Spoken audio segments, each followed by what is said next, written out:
Hola, ¿qué tal? Espero estén muy bien. Vamos a continuar con la materia y ahora el tema a desarrollar es la razón entre dos variancias.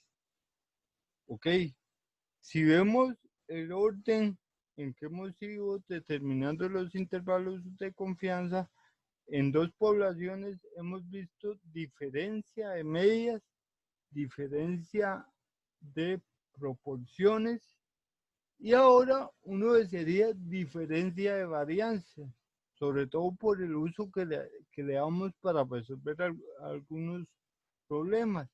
Sin embargo, la teoría no se adapta, o sea, no es posible tener una distribución que me diga cómo se va a comportar la diferencia de varianza. Sin embargo, sí vamos a contar con un resultado que nos va a permitir hallar un intervalo de confianza para el cociente de varianza. Y como vamos a ver más adelante, eso nos va a permitir resolver problemas similares a los que hemos resolvido con proporciones y con promedios. Por ejemplo, para saber si una proporción, si una varianza en este caso es mayor o menor a otro. Ok. El teorema que nos permite hallar esos intervalos de confianza es este. En este teorema se dice que tengo dos variables que siguen una distribución normal con varianzas poblacionales sigma 1 al cuadrado y sigma 2 al cuadrado. ¿Ok? Si fijo el tamaño de muestra para cada variable en n1 y n2 respectivamente, y S1 al cuadrado y S2 al cuadrado son las varianzas muestrales, resulta que este cociente sigue una distribución f con n1 menos 1 y n2 menos 1 grados de libertad. ¿Ok? Entonces la distribución f nos va a permitir hallar el intervalo de confianza para el cociente de varianzas. Okay, de la distribución f ya hemos visto calcular valores y calcular probabilidades. En este caso vamos a ocupar el cálculo de valores. Importante. Recuerden que el sigma 2 al cuadrado y sigma 1 al cuadrado son constantes. O sea, realmente esta parte de aquí es constante. Esto es una variable aleatoria por culpa de las varianzas muestrales que varían, ¿verdad? Ok, bueno, ¿cómo nos ayuda este resultado para hallar un intervalo de confianza? Bueno, sabemos que el valor de la distribución f alfa medio es como V1, V2, donde V1 es N1 menos 1 y V2 es N2 menos 1, ¿sí? Es el que me acumula un área de alfa medios, ¿verdad? Por otra parte, el valor que deja a la derecha un área de alfa medios, como toda el área es 1, debe acumular un área de 1 menos alfa medios, ¿ok? Y bueno, entonces si estas colas tienen área alfa medios, como toda el área es 1 y juntas suman alfa, entonces la parte central va a tener un área de 1 menos alfa. Es decir, la probabilidad de que una variable f, como la que dice el teorema anterior, esté entre esos dos valores es 1 menos alfa. Y bueno, y lo que hacemos es despejar el cociente de varianzas poblacionales, es decir, el S2 al cuadrado está dividiendo, pasa a multiplicar, y el S1 al cuadrado está multiplicando, pasa a dividir en ambas desigualdades. Y obtenemos que la probabilidad de que el cociente de varianzas esté en ese intervalo aleatorio es siempre 1 menos alfa. Entonces, ¿qué hacemos para determinar un intervalo de confianza para ese cociente? Y tomar uno de esos al azar? Es decir, el que yo observe a partir de muestras de tamaño N1 y de tamaño N2, observo un intervalo, ese me va a dar una confianza de 1 menos alfa por 100%. ¿Ok? Usando un poco de propiedades de la distribución F, acomodando el intervalo para que sea bonito, obtenemos que ese intervalo tiene esta forma. ¿Ok?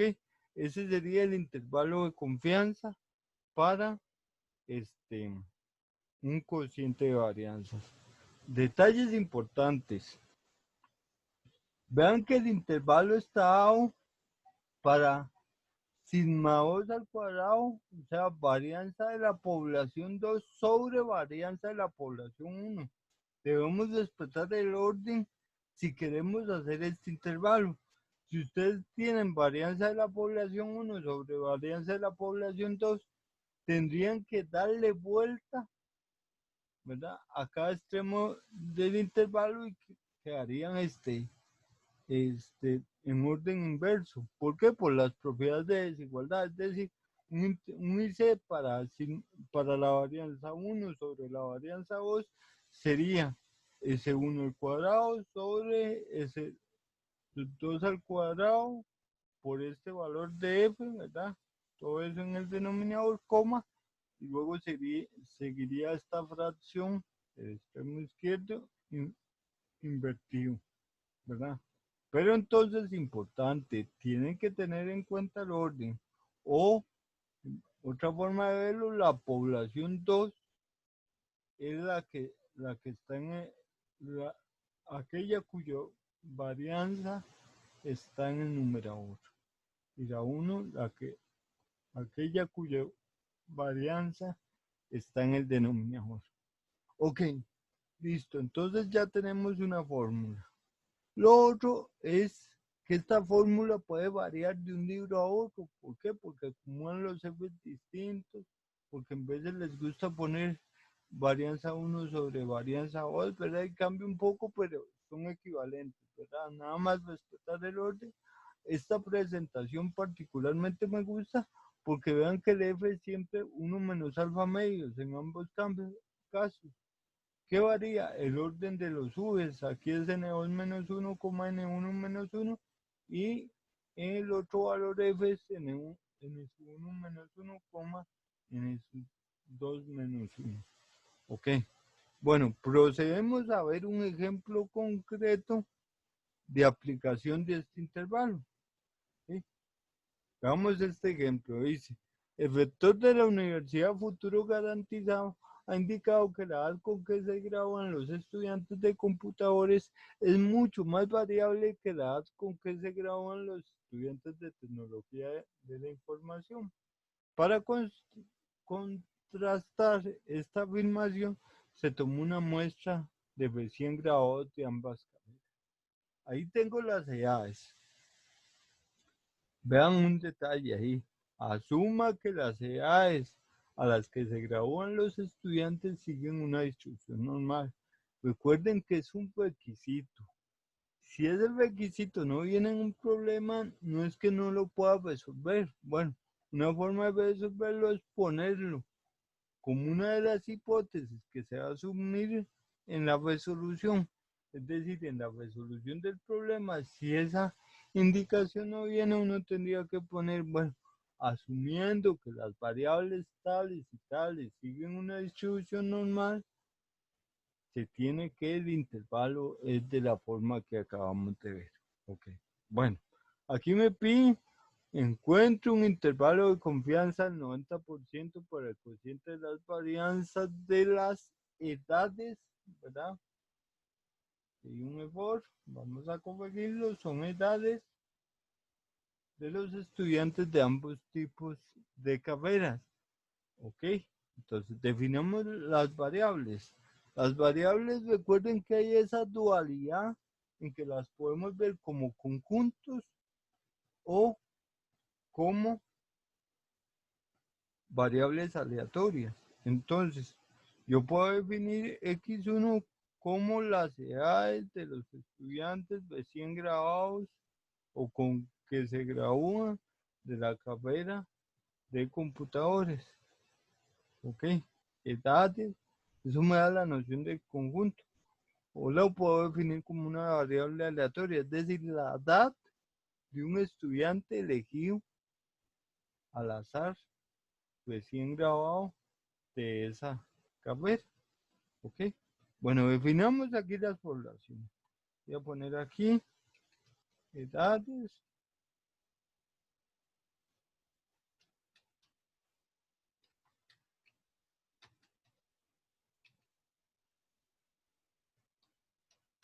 con que se gradúan los estudiantes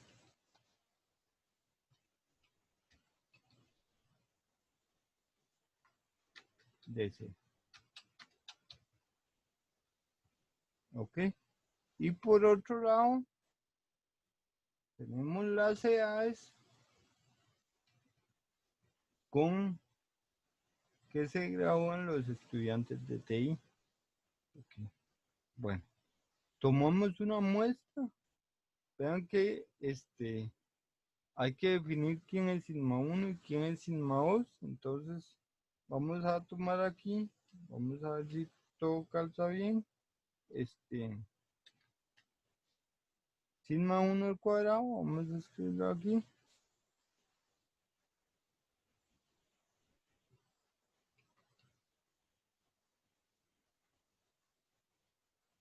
Sería la varianza de x1.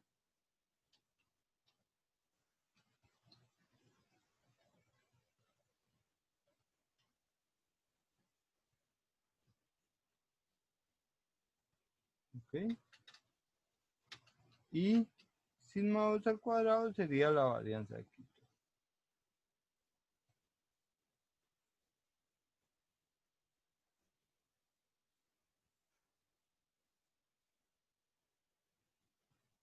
¿Ok?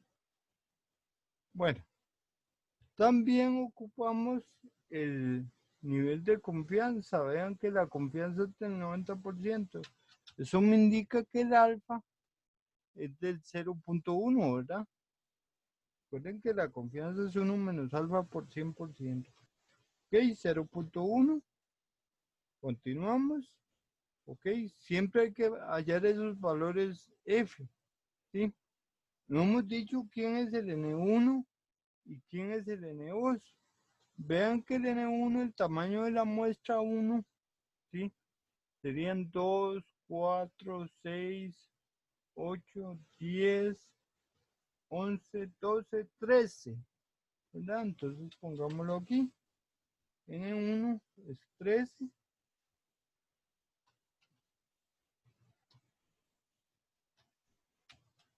Y N2, el tamaño de la muestra 2 es 2, 4, 6, 8, 10, 11. ¿Ok? Tenemos esos tamaños de muestra. Podemos calcular esos valores F, ¿verdad? Vean que alfa medio sería 5%, 1 menos alfa medio 95%, N1 menos, N1 menos 1 sería 12 y el otro valor, el V2 sería 10, ¿verdad? Aquí se invierten, ¿verdad?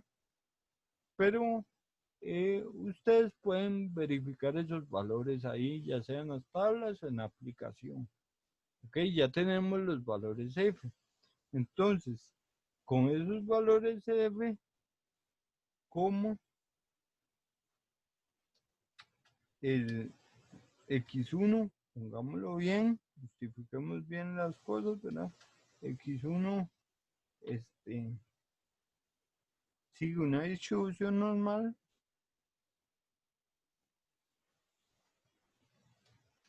Y X2 también sigue una distribución normal.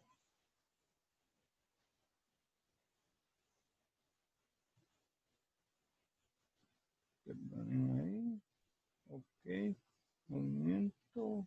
Ok. Como X2 sigue una distribución normal. Entonces, aquí.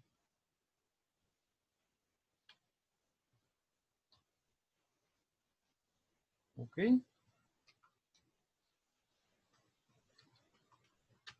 Que dice, tiene la forma. Y es la forma que nos dice el resultado que acabamos de ver. Ok. Vamos aquí. Ok.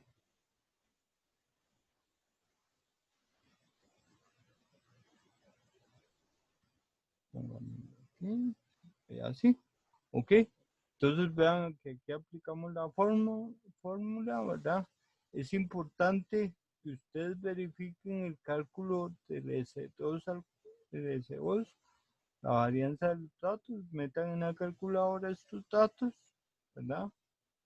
Y verifican que el S2 nos da este valor 2.32 y esto, ¿verdad? El S1, metan los datos de la población 1 en la calculadora y el S1 les debe dar 3.90 y resto, ¿ok? Los valores F los tenemos aquí, los ponemos y al final obtenemos que el intervalo para el cociente de varianzas, primero la varianza de la población 2, ¿verdad? Que son los estudiantes de, de TI, ¿verdad? Sobre la varianza de la población 1, un intervalo de confianza del 90% va de 0.16 a 0.81, ¿ok? Bueno, entonces, ahí está el cálculo, ¿verdad? Por favor, verifíquenlo y hay una segunda parte. Vean aquí, que hay una segunda pregunta. Dice, ¿considera aceptable la afirmación del rector? Vamos a ver qué dice el rector. Dice, el rector ha indicado que la edad con que se gradúan los estudiantes de computadores es mucho más variable que la edad con que se gradúan los estudiantes de TI. ¿Ok? Entonces, vamos a verificar si esa afirmación es válida.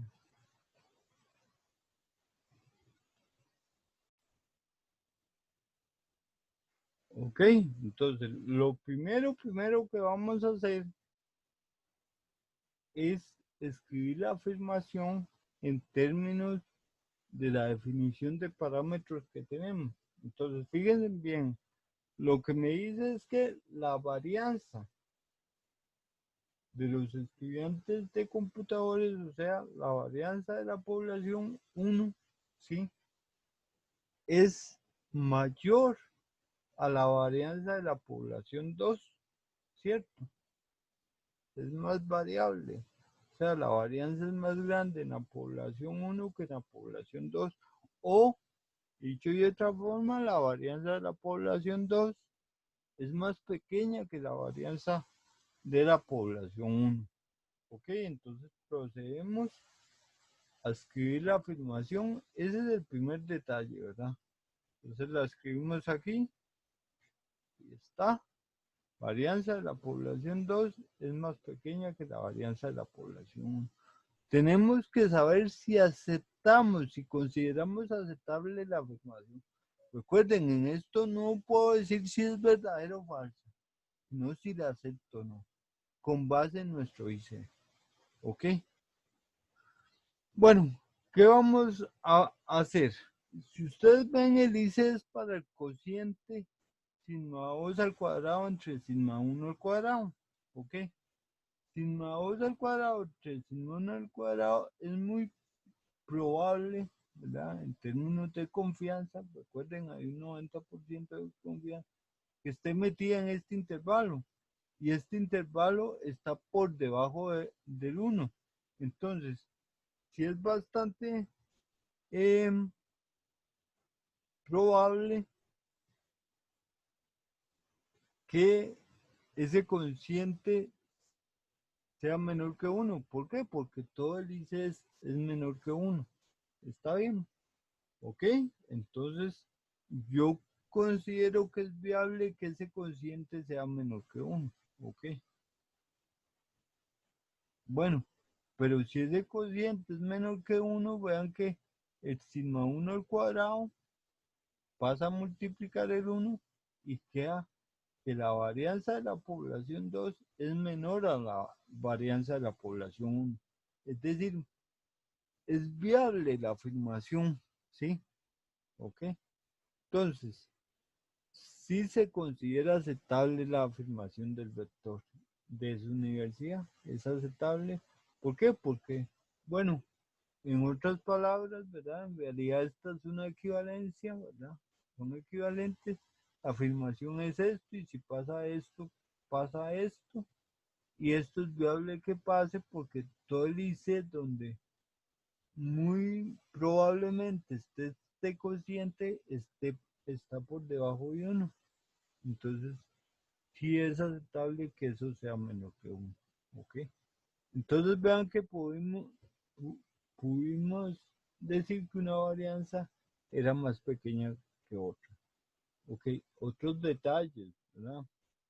A mí me podrían preguntar, ¿será que se pueden suponer que las varianzas son iguales? Bueno, si las varianzas son iguales, vean que este cociente va a dar 1.